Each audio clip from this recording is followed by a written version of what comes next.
Do you ever feel a creeping sense of lethargy, a drop in motivation, or a strange disconnect from the world around you, especially after spending time alone with your thoughts and your habits? For many, what starts as a private release can subtly transform into something that drains energy, dims ambition, and even strains real-life connections. We often shy away from talking about it, but today, we're going to frankly discuss how excessive masturbation might be impacting your life, why it happens, and most importantly, clear, actionable steps you can take to reclaim your energy and build a more fulfilling life. Stick around, this conversation is more important than you think. Welcome back to the channel. Today, we're diving into a deeply personal topic, masturbation. Now, let's be clear up front, for many, masturbation is a perfectly normal, healthy part of life. We're not here to preach or shame.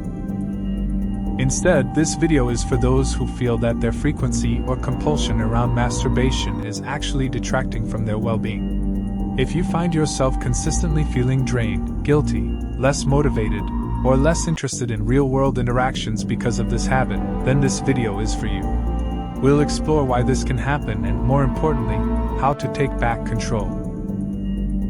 So, how can something seemingly private and harmless start to affect your life negatively? It often comes down to a few key areas. Energy drain and motivation slump. Think of your energy as a limited resource. When you engage in frequent, intense masturbation, especially when it's driven by compulsion, it can lead to a physical and mental drain. Your body expends energy, and your brain releases a rush of chemicals like dopamine. While this initially feels good, the consistent pursuit of these intense rushes can leave you feeling depleted afterwards. This depletion isn't just physical, it can translate into less motivation for other important activities, work, hobbies, social plans, or even basic self-care. You might find yourself wanting to do things, but just not having the drive. The dopamine feedback loop, revisited. We talked about dopamine with porn, and it applies here too.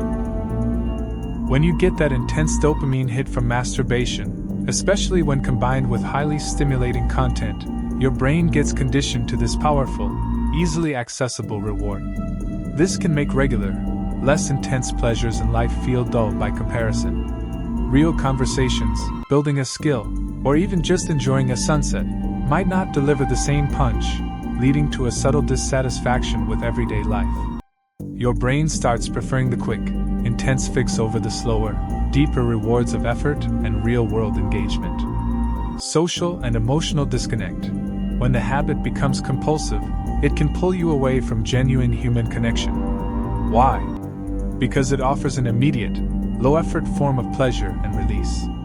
This can become an escape mechanism from stress, loneliness, or difficult emotions, rather than facing them head-on or seeking healthy connection. Over time, this can lead to feeling more isolated, less confident in social situations, and even less interested in real intimacy, which requires vulnerability and effort. The fantasy can start to feel safer or easier than the complexities of real relationships. Guilt, shame, and reduced self-esteem. For many, the cycle of compulsive masturbation is accompanied by feelings of guilt or shame. This isn't about societal judgment. It's an internal feeling that the habit is out of control, or that it's preventing them from being the person they want to be. These negative emotions erode self-esteem and can create a vicious cycle. You feel bad about the habit, which makes you want to escape, and the habit then reinforces those negative feelings. If any of this resonates, know that you're not alone, and change is absolutely possible. It takes effort and self-awareness, but you can reclaim your life. Here are some actionable steps. Identify your triggers.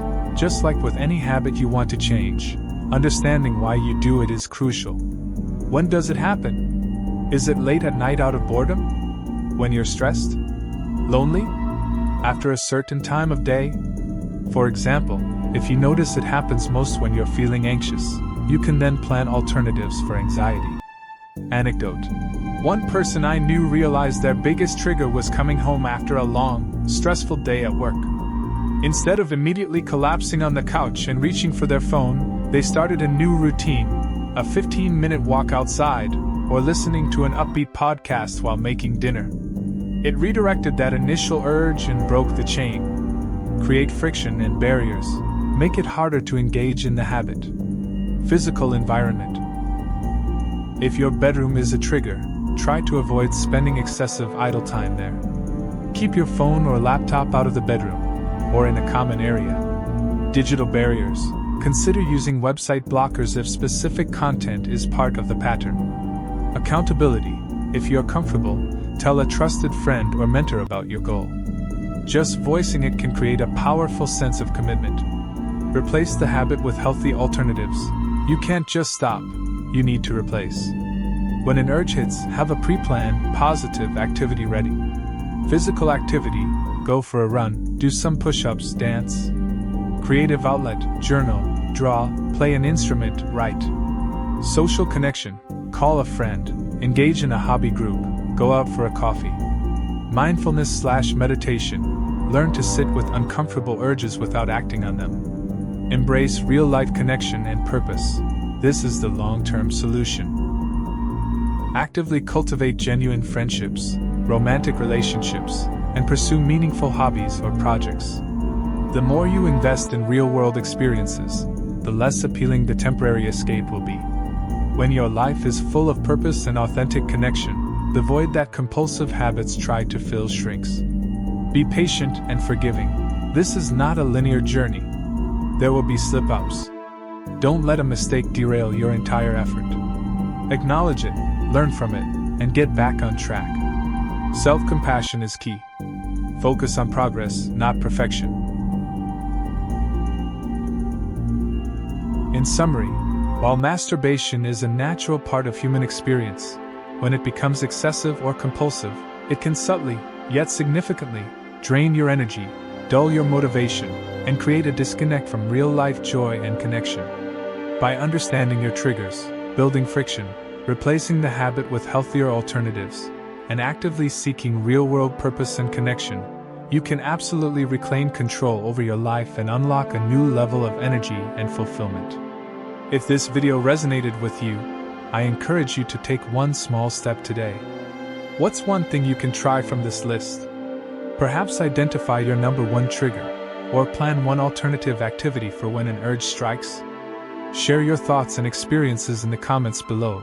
Let's build a supportive community around self-improvement. If you found this helpful, please give it a thumbs up, subscribe for more content on becoming your best self, and hit that notification bell. Thank you for watching, and remember, you have the power to create the life you truly want. See you next time.